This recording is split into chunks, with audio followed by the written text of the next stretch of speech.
welcome to the Army Aviation Support Facility No. 1 dedication ceremony. The official party includes the Honorable John Kitzhaber, Governor of Oregon, the Honorable Theodore Kulongoski, former Governor of Oregon, the Honorable Peter Courtney, Oregon Senator and Senate President, and Major General Raymond F. Rees, the Adjutant General of Oregon National Guard. Needless to say, every governor since 1972 has passed through this facility. It is fitting that our longest-serving wartime commander-in-chief received the honor of having the facility named in recognition of his service.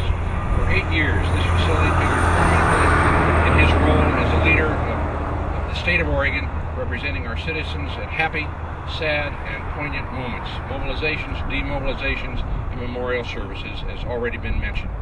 This was a stage for Governor Kulongoski's many contributions and leadership of the Oregon National Guard. As you know, he was a former Marine. He was, in fact, our longest serving wartime governor, and probably the most remarkable advocate for servicemen and women for the National Guard that we ever had serving in the governor's office.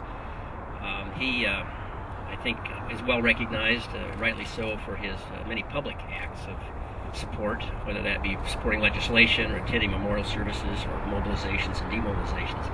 I think what is less well known are the hundreds of private acts that he did on behalf of servicemen and women, the notes that he sent, the phone calls he made, the human touching that he did to people who were often grieving. I've known Ted since we served in the Senate together in, I think it was 1981. And I know that his support and caring for men and women in uniform has never had anything to do with politics. It really flows from who he is and from what he believes.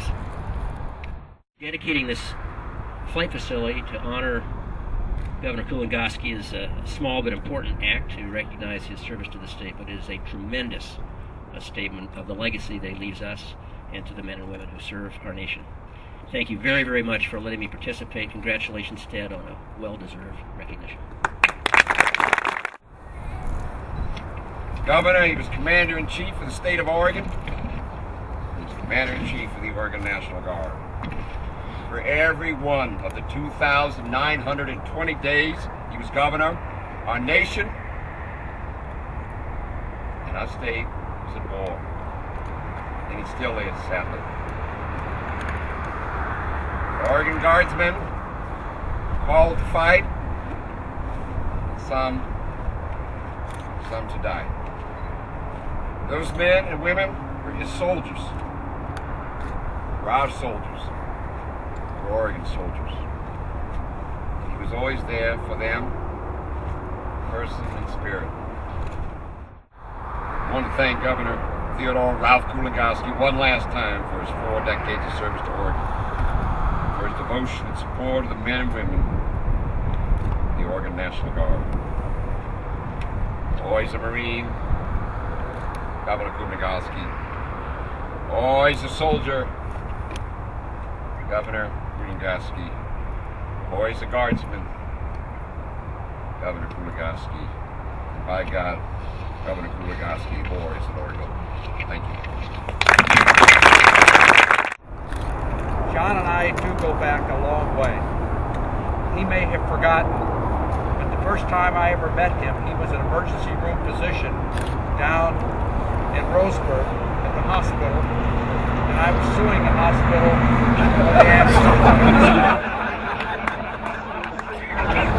That was in the early 70s. But the John Kitzhaber I knew as a doctor, I want you to know this.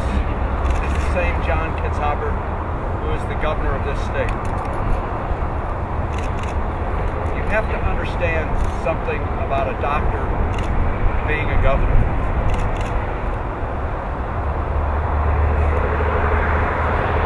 The doctor takes an oath of office to save lives, to take care of people.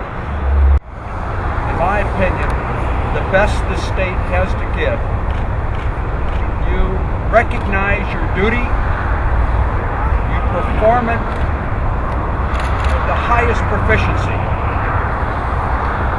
and you serve the citizens of this state and nation with duty, honor, and courage.